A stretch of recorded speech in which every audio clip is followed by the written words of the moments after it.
প্রিয় ছাত্রছাত্রীরা, আশা করি ভালো আছো। আজকের পর্বে আমি তোমাদের মাধ্যমিক 2024 পরীক্ষার্থীদের জন্য শর্ট কোশ্চেনের একটি সেট জীবন বিজ্ঞানের নিয়ে এসেছি। এই পর্বে আমি সমস্ত শর্ট কোশ্চেনগুলো একটু আলোচনা করতে চলেছি।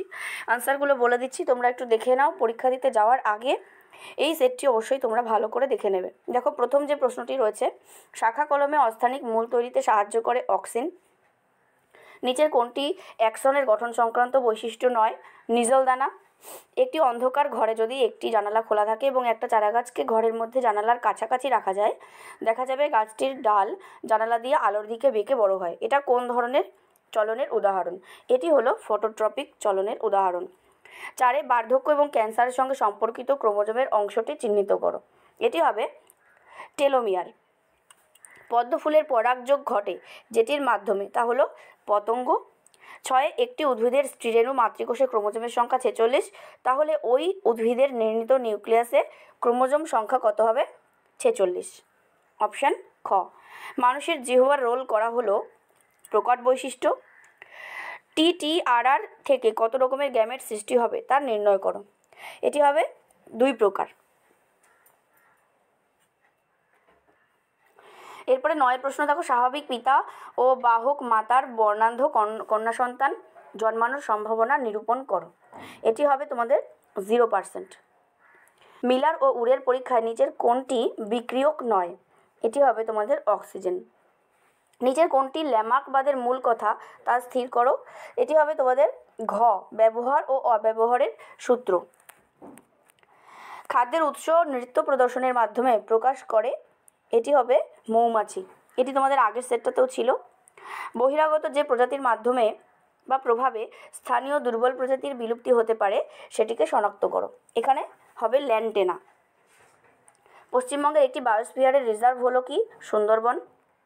নিচের কোন প্রাণীটি বিশ্ব উষ্ণায়ন এবং জলবায়ুর পরিবর্তনের কারণে বিলুপ্ত প্রায়? মেরু ভাল্লুক। চলে আসছি বিভাগ খতে, দেখে নাও। শূন্যস্থান পূরণে রয়েছে কি? প্রথম প্রশ্নটা, থার্মোনাস্টিক চলনের উদ্দীপক হলো কি? তাপমাত্রা। 2 পুরুষের কণ্ঠস্বরে পরিবর্তন দেখা যায় কোন দশায়? বয়ঃসন্ধি দশায়।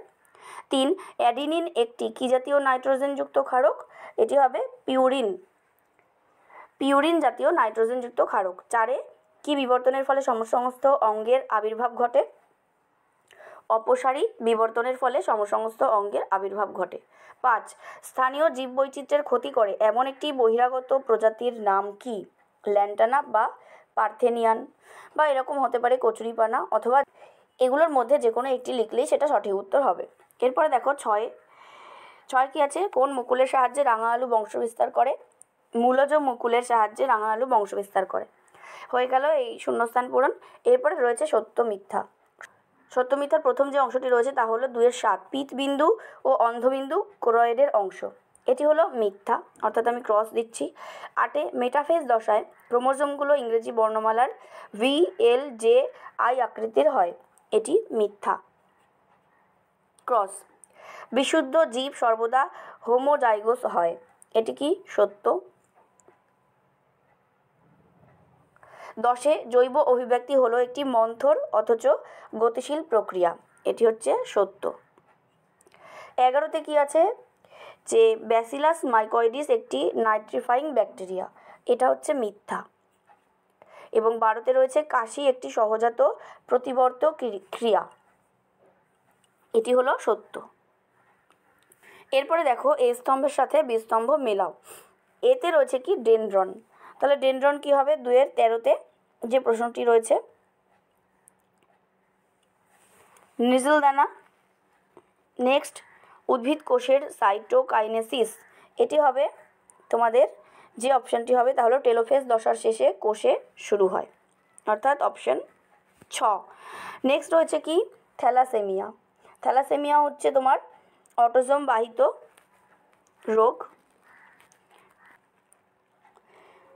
গলবিলীয় ফুলকাছিদ্র ভ্রূণতত্ত্ব ঘটিত প্রমাণ। এবং রেড পান্ডা, এটি হচ্ছে তোমার সিঙ্গালীলা জাতীয় উদ্যান। খ।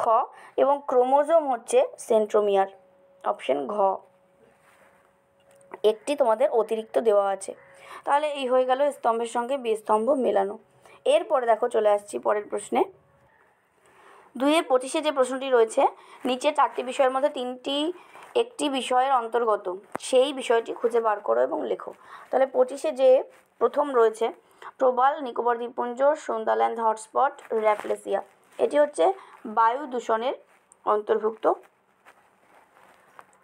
এবং 26-এ কী রয়েছে, কোন ইনসিটু সংরক্ষণ ব্যবস্থায় অণুজীব, বন্যপ্রাণী ও বন্য উদ্ভিদসহ মানুষের বৈচিত্র্য, কৃষ্টি ও জীবনযাত্রা সংরক্ষণ করা হয়।